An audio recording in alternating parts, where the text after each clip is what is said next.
हम बात करेंगे कैपिटल गेन की। How to calculate tax on long term capital gain. Long term capital gain पर टैक्स कैसे निकाला जाता है, ये हम आज कैलकुलेट करेंगे। पहले एक फॉर्मेट देख लेते हैं क्वेश्चन सॉल्व करने का, और उसके बाद हम क्वेश्चन करेंगे दो इसके ऊपर। तो पहले आपका फॉर्मेट है सेम शॉर्ट टर्म की तरह, ये भी it is same as short term capital gain, बस यहाँ पर इंडेक्सेशन हो जाता है। ठीक है, तो शुरू करते हैं इसका। सबसे पहले क्या लेना है आपको, सेल कंसिडरेशन। ठीक है, जो आपकी सेल कंसिडरेशन है, जो मान लो आपने एसेट बेची है, जो पैसा मिला है उसका, वो यहाँ लिख देंगे अमाउंट वाले कॉलम में। उससे लेस करेंगे एक्सपेंस ऑन ट्रांसफर, जैसे कि ब्रोकरेज कमीशन एक्सेट्रा, वो आप माइनस कर दोगे यहाँ पे। तो आपको मिलेगी नेट सेल कंसिडरेशन। ये जो अमाउंट आएगा तो मिलेगा आपका नेट सेल कंसिडरेशन। तो अब क्या करना है आपको, इससे दो चीज़ें कम करनी होती है। पहली है आपकी कॉस्ट ऑफ एक्विजिशन और दूसरी है कॉस्ट ऑफ इम्प्रूवमेंट। ठीक है, लेकिन ये शॉर्ट टर्म नहीं है, आपका लॉन्ग टर्म है, तो इसलिए यहाँ पर इंडेक्स कॉस्ट ऑफ एक्विजिशन आपको वर्ड यूज करना है। यहाँ पे हम करेंगे इंडेक्सेशन, आपको बताऊंगा कैसे करते हैं, और उसके बाद जो वैल्यू आएगी वो यहाँ पर शो करेंगे। ठीक है, ऐसे ही सेकंड है आपका इंडेक्स कॉस्ट ऑफ इम्प्रूवमेंट, जो आपने इम्प्रूवमेंट की प्रॉपर्टी पे कुछ उसकी वैल्यू, उसको हम करेंगे इंडेक्सेशन और यहाँ पर शो करेंगे। दोनों को ऐड करके अमाउंट यहाँ लिख देंगे कॉलम के अंदर, और इस वाले कॉलम के से ये जो हमारा यहाँ पे टोटल आया था, यहाँ पर इस वाले को इससे माइनस कर देंगे।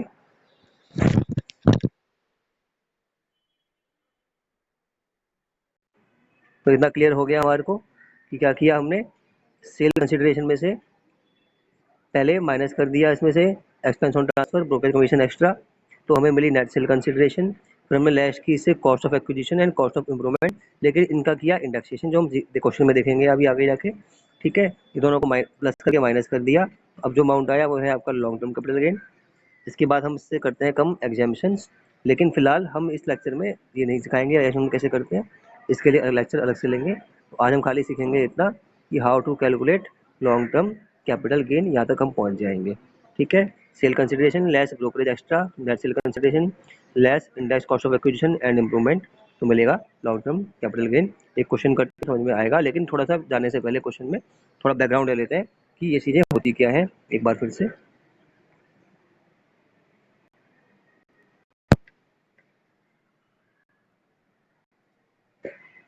जो मेन चीज आप देख रहे हैं यहाँ पर, शॉर्ट टर्म में नहीं थी, यहाँ पर है इंडेक्स कॉस्ट ऑफ एक्विजिशन।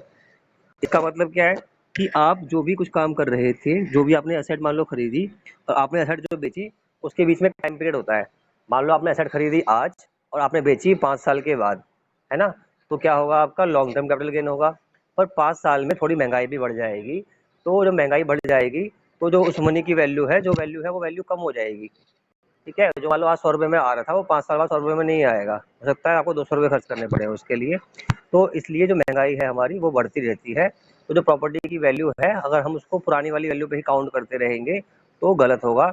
इसीलिए हम क्या करते हैं, उसको इंडेक्सिंग कर देते हैं, यानी चेक कर लेते हैं कि भाई जो पैसे की जो वैल्यू थी पहले वो आज कितनी है। उसका मैं आपको दिखाऊंगा, इंडेक्सेशन इंडेक्स हमारे पे अभी पड़ा हुआ है, दिखाऊंगा मैं आपको आगे। तो सिंपल सी बात इतनी समझनी है कि जो मनी हमने 5 साल पहले खर्च की थी उसकी वैल्यू उतनी नहीं होती जितनी आज है। ठीक है, तो उसके कारण हमें इंडेक्सेशन करना पड़ता है। तो हम क्या करेंगे, जो कॉस्ट हमारी आई एक्वायर करने पर, उसको हम मल्टीप्लाई करेंगे आज के इंडेक्स नंबर से, जो एग्जाम में गिवन होगा आपको, और डिवाइड करेंगे उस इंडेक्स नंबर से जब उसको खरीदा गया था। जब प्रॉपर्टी आपने बेची उस साल का इंडेक्स नंबर ऊपर आएगा, और जब खरीदी उसका इंडेक्स नंबर नीचे आएगा। तो इससे जो महंगाई महंगाई का जो फैक्टर है वो आपका कवर हो जाता है। ठीक है, तो इसको हम बोलते हैं इंडेक्स कॉस्ट ऑफ एक्विजिशन। और जब यही काम हम करेंगे किसके अंदर, इम्प्रूवमेंट में, तो ये कहलाएगा आपका इंडेक्स कॉस्ट ऑफ इम्प्रूवमेंट। एक बार देख लो, index cost of acquisition means the cost of acquisition according to the price level. ये ध्यान रखो, प्राइस लेवल, और प्राइस बढ़ता घटता रहता है, तो महंगाई बढ़ रही है आपकी, तो फिर ये आपका मनी है उसकी वैल्यू कम हो जाती है, इसीलिए हम उसको करते हैं इंडेक्सेशन। और ये आपका फार्मूला है, कॉस्ट ऑफ एक्विजिशन जितने में हमने प्रॉपर्टी एक्वायर की, into index of the year of transfer, जब हम ट्रांसफर करेंगे सेल करेंगे उस साल का इंडेक्स क्या है, और जब हमने खरीदा था उस साल का इंडेक्स क्या है, उससे डिवाइड कर देंगे। ठीक है, तो यही बात हमारी होती है इम्प्रूवमेंट के अंदर भी, कि जब हमने इम्प्रूवमेंट की, ठीक है, तो उस समय जो रेट था, प्राइस लेवल थे वो अलग थे, और अब जो आगे आने वाला टाइम है वहाँ पर प्राइस लेवल अलग है। तो इसीलिए जो इम्प्रूवमेंट है प्रॉपर्टी के ऊपर, उसका भी किया जाता है इंडेक्सेशन। कैसे किया जाता है, फार्मूला सेम है, वही cost of improvement marks cost of acquisition same है। ठीक है, into index of the year of transfer, जब आप ट्रांसफर करेंगे उस साल और divide by index of the year of improvement. जिस साल आपने इम्प्रूवमेंट किया उस साल का इंडेक्स लेना है आपको, ये नहीं कि आप एक्विजिशन का इंडेक्स ले लेंगे, बस ये अंतर है, बाकी फार्मूला दोनों का सेम है। तो हमने ये सीखा कि इंडेक्सेशन कैसे करते हैं। अब जो मैं आपसे बात कर रहा था कॉस्ट इन्फ्लेशन इंडेक्स की, जो हम बात कर रहे थे कि महंगाई आपकी बढ़ती रहती है, तो वो आपको मैं टेबल दिखा देता हूँ। ये जो डाटा है ये गवर्नमेंट ऑफ इंडिया देती है, ठीक है, as per CPI consumer price index, जो आपने पढ़ रखा है स्टैट्स के अंदर। सीपीआई क्या होता है आपका, वेटेड इंडेक्स होता है आपका और प्राइसेस का। तो ये आपको एग्जाम में गिवन होगा। मैं आपको टेबल दिखा देता हूँ जो मेरे पास अवेलेबल है। ये देखिए आपको हर साल का इंडेक्स दे रखा है इसके अंदर, कहाँ से दे रखा है, 2002 से पहले कुछ भी है उसको 100 लेंगे, क्योंकि हमारा बेस ईयर 2001 2002 है, ठीक है, उसको 100 ले लेंगे। इससे पहले का होगा तो भी 100 लेंगे, और उसके बाद आपको हर साल का इंडिविजुअली दे रखा है, 2 का 3 का। जैसे अभी हम चल रहे हैं 21 में, है ना, तो अभी हमारा जो असेसमेंट ईयर है वो 20-21 है, लेकिन जो फाइनेंशियल ईयर है वो 19-20 ही चलेगा अभी, है ना। तो 19-20 है तो कितना है हमारा 289 है। कोई प्रॉपर्टी हम बेचेंगे इस लास्ट असेसमेंट ईयर के अंदर, फाइनेंशियल ईयर के अंदर, तो 289 लेना है आपको। और जो प्रॉपर्टी आपने एक्वायर की है उस साल का इंडेक्सेशन देखना है यहाँ पर। इससे पहले है तो 100 ही होगा, इसके बाद है तो आपको दे रखा है आगे। तो मान लो मैंने प्रॉपर्टी कोई खरीदी है 2011-12 में, तो मेरा इंडेक्सेशन कैसे होगा, ये रहा 11-12 का 144, ठीक है। मान लो प्रॉपर्टी मैंने 5 रुपये की ली है ना 11-12 में, और बेची है 19-20 में, तो उसका इंडेक्स है आपका 289 19-20 का, और 11-12 का है 184। ऐसे करके हम कैलकुलेट कर लेते हैं इंडेक्सेशन की। क्वेश्चन करेंगे देखेंगे उसके अंदर, तो आप इस टेबल का यूज करोगे अपने क्वेश्चन को सॉल्व करने में। एग्जाम में दे रखी होगी तो घबराने की या रट्टा मारने की जरूरत नहीं है। हाँ, इस साल का आप याद कर सकते हो, आपको याद रहना चाहिए 289 ये हमारा फाइनेंशियल ईयर का है। और ये भी याद रखो कि 2 से पहले खरीदी है तो 100 है। अगर इससे कोई फिगर दे रखी है तो आपको खुद से आ जानी चाहिए, और बीच की फिगर देंगे तो हम निकाल सकते हैं ऐसे, ठीक है। तो ये हमारी कॉस्ट इंडेक्सेशन टेबल है, इसका हमें यूज करना है इंडेक्सेशन करने के लिए, ठीक है। ये क्वेश्चन आ गया आपकी स्क्रीन पर। ऑन 23 दिसंबर 19 को रजत सोल्ड 500 ग्राम्स ऑफ गोल्ड, बहुत बड़ी रकम है, ठीक है। गोल्ड बेच दिया हमने 500 ग्राम्स का। कितने का बेचा, द कंसिडरेशन वाज 13,50,000, ठीक है भाई, 13.5 लाख का आपने बेच दिया। He had acquired this gold on August 2000। देखो 2000 का मतलब आपको पता है 100 आना है, 100 आना है, सिंपल सी बात। और इन 19-20 का मैंने आपको बताया 289 है। तो ये तो एग्जाम में अगर नई भी डेट देंगे तो आपको आना चाहिए पता कि क्या है, ठीक है, क्या होना चाहिए। उसके बाद फेयर मार्केट वैल्यू वाज 3,60,000, जो आपकी फेयर मार्केट वैल्यू थी वो कितनी थी, 3,60,000 थी, ठीक है। हमें उससे कोई मतलब नहीं है, हमें मतलब किससे है, जो आपने एक्विजिशन की कॉस्ट है उससे। उसके बाद क्या करना है आपको, निकालना है capital gain chargeable to assessment year. तो पहली बात जानने की, ये प्रॉपर्टी ली बेची थी 19 में और ली थी 2001 में, सिंपल बात है, 3 साल से ऊपर, सॉरी 2 साल से ऊपर है यहाँ पर, प्रॉपर्टी में 2 साल का ऊपर होता है। ये प्रॉपर्टी नहीं, गोल्ड है आपका, तो असेट है आपकी, 3 साल से ऊपर अगर आपने ली है तो लॉन्ग टर्म में आएगी, तो यहाँ पे लॉन्ग टर्म हो गया आपका। उसके बाद स्टेप सबके सेम है, पहले आपको लेनी है सेल कंसिडरेशन, तो ये सेल कंसिडरेशन 13,50,000 रुपये। कोई कमीशन एक्स्ट्रा नहीं दिया आपने यहाँ कमीशन के ऊपर, तो कोई दिक्कत नहीं है, आप लेस करोगे नील, कॉस्ट ऑफ ट्रांसफर नील। तो मैं कह रहा था आपसे कि आपने प्रॉपर्टी कितने की बेची, गोल्ड कितने का बेचा, 13,50,000 रुपये का। कोई खर्चा आपका बेचने पे नहीं आया, कोई कमीशन आपने नहीं दिया, तो नील। तो ये आपकी नेट सेल कंसिडरेशन आ गई 13,50,000 रुपीज़, ठीक है। उसके बाद क्या करना है आपको, 2 चीज़ें कम करनी है इससे, cost of improvement and acquisition, क्योंकि कोई इम्प्रूवमेंट आपने की नहीं गोल्ड के अंदर, तो वो तो कुछ आएगी नहीं, लेकिन एक्विजिशन की कॉस्ट तो कम करनी है। तो एक्विजिशन की कॉस्ट कितनी है, 4 लाख रुपए, ये रही। इसका करना है इंडेक्सेशन, तो 4 लाख कैसे करते हैं, into index of the year of sale जो है 289, मैंने बताया 19-20 का तो आपको याद कर लेना है 289 है, और 2002 से पहले का है तो क्या है 100 है, वो आपको याद करना है। तो 2000 में ली थी तो 100 ही लेंगे इसको, तो ये आपको याद ही कर लेना है, ऐसा कोई दिक्कत ही नहीं है। तो वैल्यू आ गई 11,56,000 रुपये, ये आ गई आपकी इंडेक्स कॉस्ट ऑफ एक्विजिशन। जो आपने 4 लाख रुपए खर्च किए थे 2000 के अंदर, आज उनकी वैल्यू 11,56,000 रुपये है। इस कारण से जो प्रॉफिट हुआ आपका वो कम हुआ, वो हुआ 1,94,000 का। जो आपको लॉन्ग टर्म कैपिटल गेन हुआ वो हुआ 1,94,000 का, सिंपल सा। एक बार दोबारा से रिपीट कर देता हूँ मैं, प्रॉपर्टी की सेल वैल्यू जो कि आपकी है 13,50,000, ये रही, कुछ कमीशन नहीं दिया तो कोई बात नहीं, नील। ये आ गई नेट सेल कंसिडरेशन, इससे कम करते हैं दो चीजें, कॉस्ट ऑफ एक्विजिशन और कॉस्ट ऑफ इम्प्रूवमेंट। इम्प्रूवमेंट तो आपने कुछ की से भूल जाओ, कॉस्ट ऑफ एक्विजिशन है क्योंकि ये लॉन्ग टर्म कैपिटल गेन है। तो क्या करना है आपको, करना है इंडेक्सेशन। तो कैसे करते हैं, ईयर ऑफ सेल का इंडेक्स 289 289 और ईयर ऑफ परचेज का इंडेक्स 100, क्योंकि 2002 से पहले तो 100 ही है हमेशा, तो लिया 100। तो अब जो ये वैल्यू आई, ये आई 11,56,000 रुपीज़। ये वैल्यू है उस पैसे की आज जो आपने 2000 में खर्च किया था। इन दोनों का डिफरेंस निकालेंगे, 1,94,000 रुपीज़। ये है आपकी लॉन्ग टर्म कैपिटल गेन, ये टैक्सेबल होगा। इससे डिडक्शन कम करते हैं, पर डिडक्शन के लिए आपको अलग से वीडियो बना के दिखाऊंगा मैं, तो इसको भी हम भूल जाते हैं। अब हम चलते हैं नेक्स्ट क्वेश्चन पे, क्वेश्चन नंबर 3। ठीक है, इससे आपको कोई डाउट होगा तो वो भी क्लियर हो जाएगा, कोई डाउट रह गया होगा तो।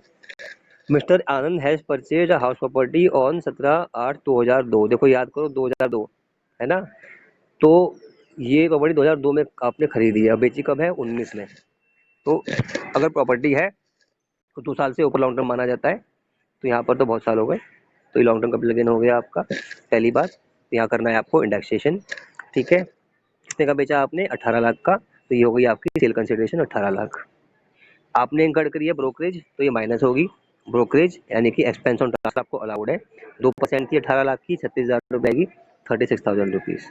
क्वेश्चन देखते सॉल्व करना शुरू कर दो, सिंपल सी बात। पहले आएगी आपकी सेल कंसिडरेशन, वो है 18 लाख रुपए, लेस करना है एक्सपेंस ऑन ट्रांसफर, वो है 2%, तो 2% लेस कर दिया 36,000, आपको मिल गया 17,64,000। ये है आपकी नेट सेल कंसिडरेशन। अब इससे आप पता है दो चीजें फिर से कम होंगी, चाहे शॉर्ट टर्म हो चाहे लॉन्ग टर्म हो, एक कॉस्ट ऑफ एक्विजिशन और एक कॉस्ट ऑफ इम्प्रूवमेंट। अगर लॉन्ग टर्म है तो आपको करना पड़ता है इंडेक्सेशन। तो ठीक है, देखते हैं हमने कॉस्ट कितने की थी एक्विजिशन की।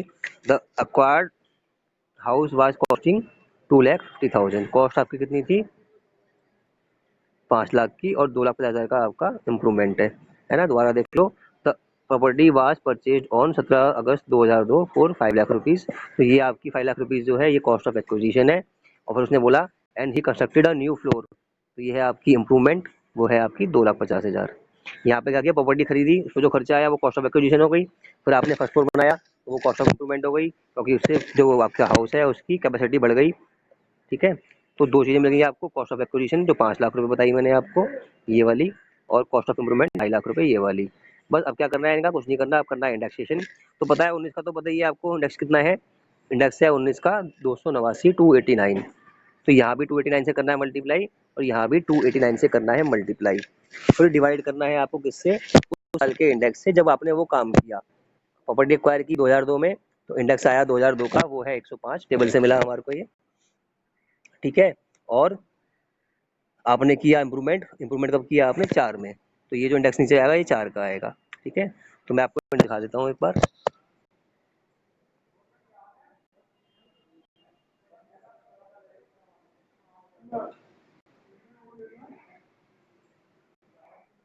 ये इंडेक्स आपके सामने आ गया। ठीक है, 2002-3 का 105 है ये रहा, और उसका 4-5 का 113 है, ये आपके सामने है ना। तो भैया हम क्वेश्चन पे,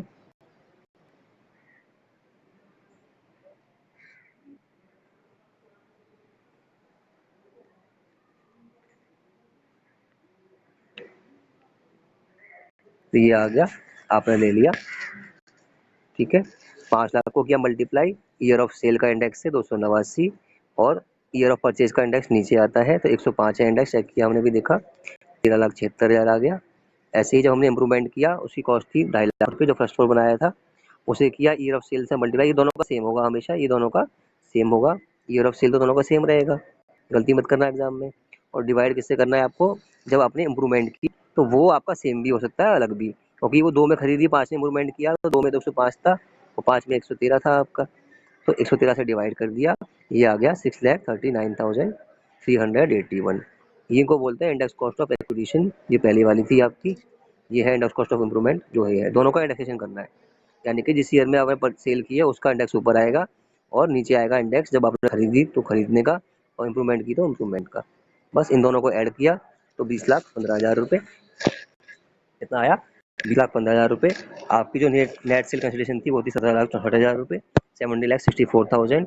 इन दोनों का डिफरेंस निकाला तो ये नेगेटिव आया, तो कोई डरने की बात नहीं है, नेगेटिव भी आ सकता है, long term capital gain negative भी आ सकता है, तो ये ध्यान रखना है आपको, ये आप कैरी फॉरवर्ड करेंगे आगे आने वाले सालों के लिए। और वहाँ कोई प्रॉफिट होगा तो उससे ये सेटअप होता है। ठीक है, फिलहाल के लिए इतना ही कि क्या किया आपने, पहले ली सेल कंसिडरेशन, वो थी 18 लाख, 2% ब्रोकरेज दे दिया आपने, वो कम कर दी। ये पैसे मिले आपको अपने हाथ में, इसे बोलते हैं नेट सेल कंसिडरेशन। इससे दो चीज़ें माइनस होंगी, cost of acquisition and improvement. ठीक है, कॉस्ट ऑफ एक्विजिशन थी आपकी 5 लाख, 2.5 लाख का आपने बनाया फर्स्ट फ्लोर, ये थी इम्प्रूवमेंट। ठीक है, अब क्या करना है, इनका करना है इंडेक्सेशन, क्योंकि हम बात कर रहे हैं लॉन्ग टर्म कैपिटल गेन की। अगर ये शॉर्ट टर्म होता तो इंडेक्सेशन नहीं करते, सीधा माइनस कर देते।